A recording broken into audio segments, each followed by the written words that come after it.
Arguably, this year's Keta to the World concert was dope, was amazing. Dope artists, dope talent passed through, and Charlie. It was full of fun, full of energy.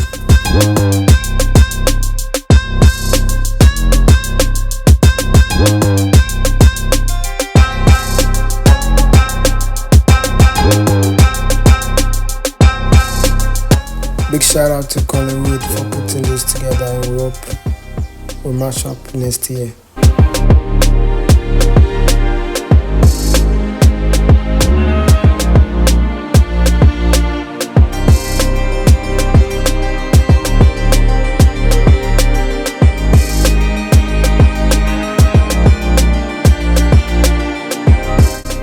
Subscribe so you don't miss out on La Russo's full performance.